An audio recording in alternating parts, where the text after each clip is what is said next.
Mis queridos muertitos, cuenta una sabia que un frío día de noviembre, una niña acompañó a sus padres a un lugar muy especial.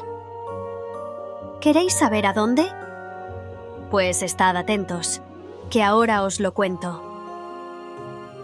Aquel día también era especial, pues la niña iría con sus hermanos, primos y tíos, todos juntos, a ese lugar tan particular.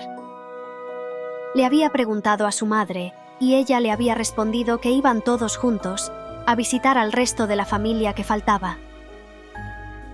La niña se extrañó, pues nunca había visto tantas flores en su casa, llenando el aire con su aroma.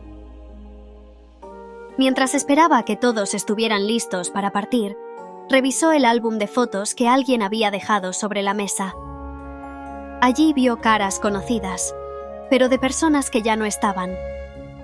Reconoció a su abuela, quien, antes de partir, le había tejido aquella bufanda tan bonita que llevaba puesta, que antes pertenecía a su madre, pero ahora era suya. También vio a su tío abuelo, quien tenía el mismo hoyuelo en la barbilla que ella. Incluso apareció en las fotos su querido Missy, un gato anaranjado que siempre salía junto a su cuna. Y allí estaban aquellos niños que no había conocido, pero sabía que eran sus tíos, que se habían marchado en un accidente.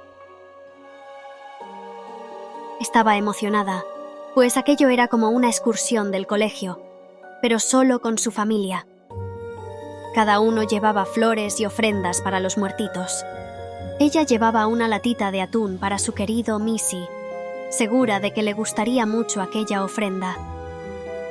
Ahora era Misha, la hija de Missy, quien jugaba con ella y se acurrucaba en su cama durante las noches de tormenta. La primera que visitaron fue a la tata Juana. Le dejaron un hermoso ramo de flores frente a su foto. Podía verla sentada en el banco, tejiendo otra bufanda. Tata Juana, ¿para quién es esa bufanda? Quiso saber la niña. Ay, mi hijita, pues no lo sé. Cuando la termine lo sabré. Hago y deshago sin saber. Pero es algo que siempre me ha gustado y quiero seguir haciéndolo. Oyó que su madre la llamaba, así que sintió el beso de la tata Juana en su frente y corriendo se marchó.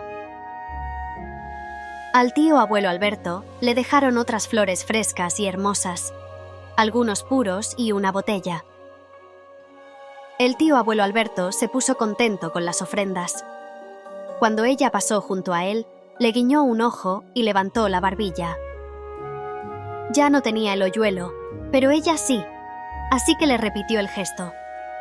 Mientras se alejaba, podía oír a sus espaldas las sonoras carcajadas del tío abuelo Alberto.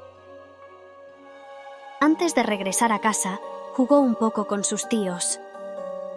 Como se habían marchado tan temprano, siendo niños, siempre tenían ganas de jugar, y con ellos se divirtió jugando al escondite entre las tumbas y lápidas de aquel cementerio.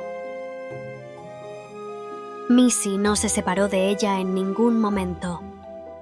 Olía la lata de atún que traía para él, y ella quiso dársela cuando se despidieron, para que se pusiera contento y no la echara tanto de menos. Al marcharse de aquel lugar especial, llamado cementerio, se giró en la puerta y envió un enorme beso a todos sus queridos muertitos, prometiéndoles que volvería al año siguiente para verlos de nuevo. Mientras tanto, ellos vivirían en ella, en sus gestos, en su hoyuelo y en el álbum de sus recuerdos. Y ya sabes que, cuento contado, sonríe si te ha gustado.